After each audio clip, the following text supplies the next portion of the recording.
ओम Narayan Narayan Narayan Narayan.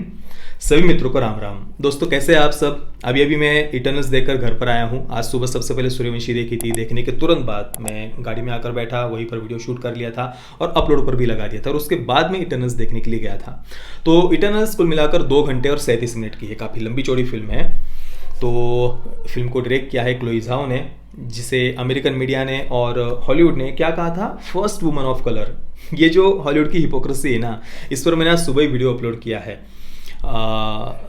Marvel की journey के बारे में भी मैंने वहाँ पर चर्चा की है, कॉमी स्मैशर्स लेकर के कॉमी लवर बनने तक की मार्वल की जर्नी। वो वीडियो ज़रूर देखना, बहुत बहुत इंटरेस्टिंग वीडियो है वो। तो इटर्नल्स, इसमें हमें मार्वल के 10 अमर सुपर हीरोज, जिन्हें इटर्नल्स कहा गया है, ब्रह्मांड से उन्हें पृथ्वी पर भेजा गया है पृथ्वीवासियों की रक्षा करने के लिए सेलेस्टियल्स के द्वारा। अरिशेम नाम का एक बहुत ही शक्तिशाली ऐसा सेलेस्टियल है, वो इन 10 इटर्नल्स को, अमर सुपर हीरोज को पृथ्वी पर भेजता है डेविएंट्स से पृथ्वीवासियों की रक्षा करने के लिए। और ये अरिशेम और इटर्नल्स के बीच में ब्रिज है अजैक, जो सलमा हैक ने कैरेक्टर प्ले किया है। तो 7000 वर्षों तक ये इटर्नल्स पृथ्वीवासियों की डेविएंट्स से रक्षा करते हैं, और करीब 500 वर्ष पहले सन 1500 में ये इटर्नल्स सारे के सारे डेविएंट्स को खत्म कर देते हैं। और इसके बाद में फिर उनके ग्रुप में कुछ मतभेद हो जाते हैं, ह्यूमैनिटी की तरफ हमें कैसे रिएक्ट करना चाहिए, हमारा क्या पर्पस होना चाहिए, उसको लेकर कुछ उनमें विवाद हो जाते हैं। एक इटर्नल्स का कहना होता है कि भाई हमें ह्यूमैनिटी को बचाना चाहिए, उनमें थोड़ा सा इंटरफेयर करना चाहिए, अगर हमें कर सकते हैं तो क्या प्रॉब्लम है करने में। पर जो एजैक है वो मना कर देती है। बाद में वो सब डिवेंट्स खत्म हो चुके होते हैं, अगला कोई ऑर्डर होता नहीं उनके पास में, इसलिए फिर वो सामान्य मनुष्यों के जीवन जीने लग जाते हैं। पिछले 500 वर्षों से वो इसी प्रकार से जीवन जी रहे हैं।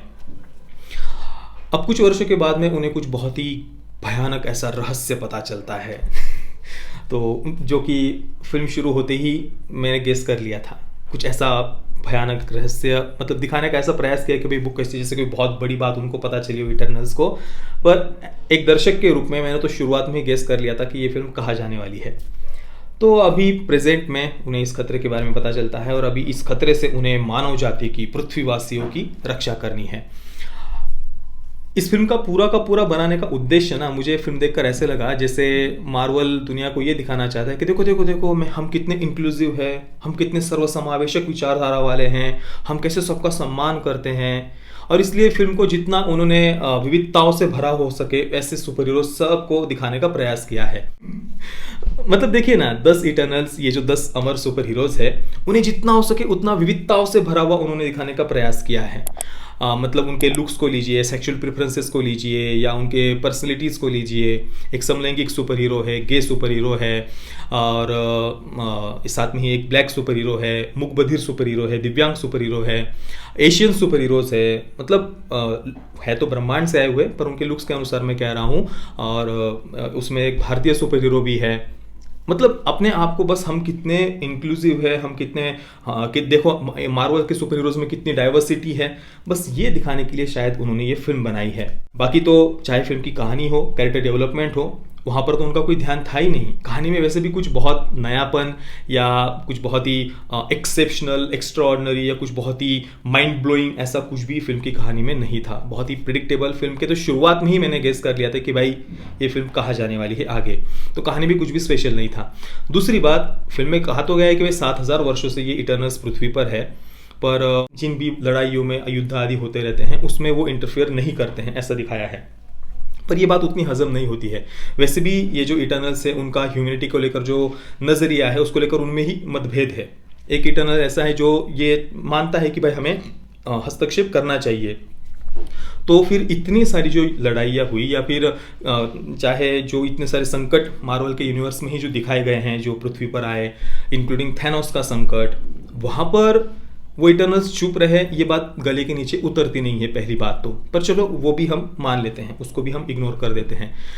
पर दूसरी तरफ कैरेक्टर्स को भी अगर हम देखें तो वो कैरेक्टर्स भी बिल्कुल डल थे, अनइंटरेस्टिंग थे, वो देखने में जरा भी हमारी रुचि बनती नहीं है। एक बात जो मुझे इस फिल्म की पसंद आई वो है करुण का कैरेक्टर। किंगो, जिसे इंडियन सुपर हीरो कहा जा रहा है, उसका असिस्टेंट दिखाया है करुण को, हरीश पटेल जी ने वो कैरेक्टर प्ले किया है। तो वो एक कैरेक्टर मुझे पसंद आया, काफ़ी नम्र उसे दिखाया है। और एक जगह पर वो गीता के श्लोकों का पाठ भी करता है अंतिम संस्कार के समय। तो वो एक बात मुझे पसंद आई फिल्म की, जो उन्होंने अच्छी तरीके से दिखाया है। एक विवाह भी हिंदू रीति रिवाजों के अनुसार विवाह होते हुए दिखाया है। तो कुछ बातें अच्छी भी थी, पर कुछ बातें बड़ी ही विचित्र भी थी, जैसे कि बॉलीवुड के जो सॉन्ग्स दिखाए जाते हैं, हिंदी सॉन्ग्स पर जो डांस है, हिंदी में नहीं था वो गाना, इंग्लिश में ही था, पर दिखाना उनको वही था कि भाई बॉलीवुड के सॉन्ग्स है। तो वो सॉन्ग्स में जब भी हॉलीवुड की फिल्मों में बॉलीवुड के सॉन्ग्स या हिंदी सॉन्ग्स को जिस प्रकार से रिक्रिएट करते हैं ना हॉलीवुड के फिल्म मेकर्स, वो बहुत बहुत विचित्र होते हैं। मतलब इतने विचित्र से कलर्स वो यूज़ करते हैं, और म्यूज़िक तो इतना वाहियत, कहाँ से वो म्यूज़िक उठाकर लेकर आते हैं पता नहीं। तो वो यहाँ पर भी बिल्कुल वैसे ही है, बॉलीवुड के एक सॉन्ग वगैरह जो उन्होंने हिंदी सॉन्ग दिखाया है वो।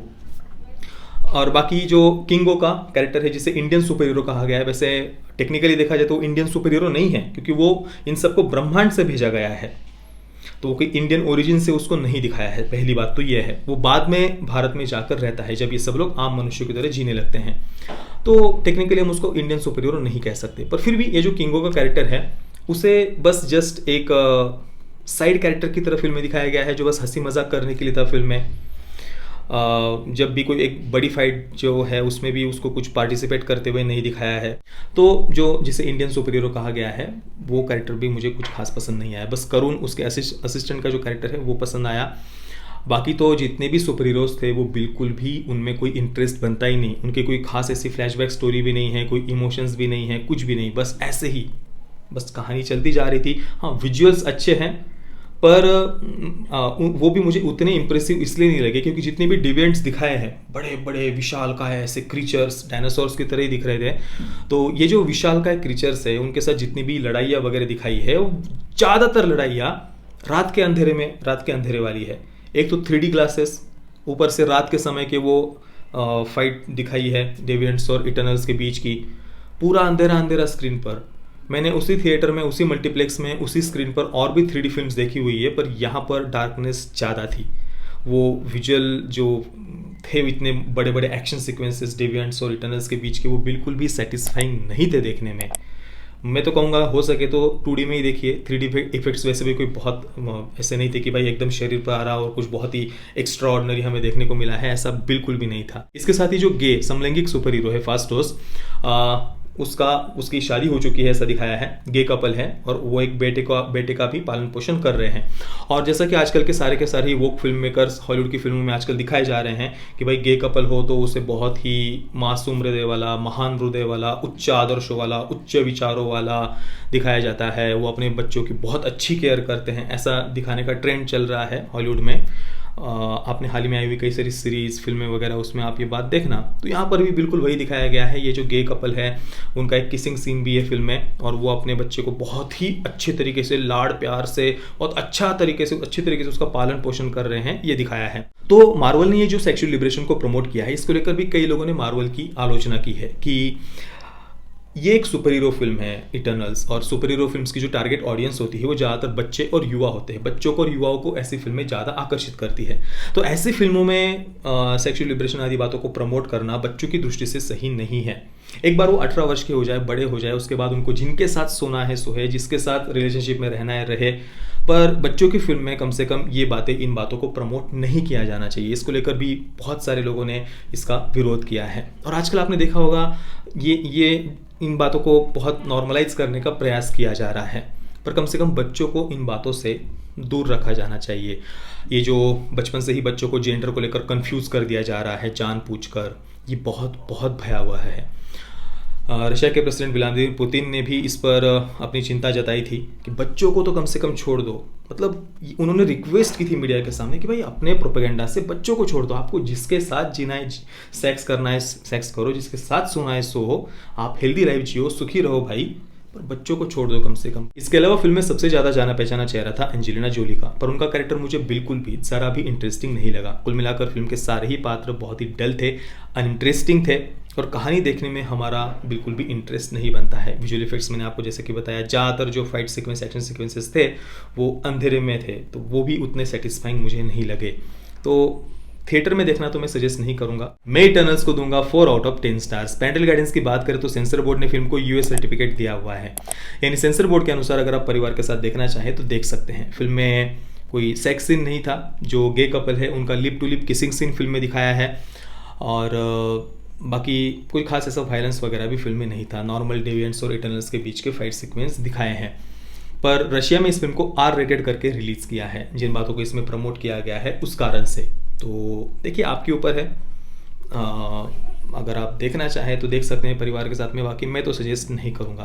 बाकी दोस्तों आपने अगर फिल्म को देखा है तो आपका एक्सपीरियंस कैसा रहा प्लीज़ मुझे आप नीचे कमेंट में अवश्य बताइए। और अगर आपने हमारे चैनल को अभी तक सब्सक्राइब नहीं किया तो प्लीज़ चैनल को सब्सक्राइब करिए। ये वीडियो देखने के लिए आप सभी मित्रों का बहुत बहुत धन्यवाद। जय श्री राम, वंदे मातरम।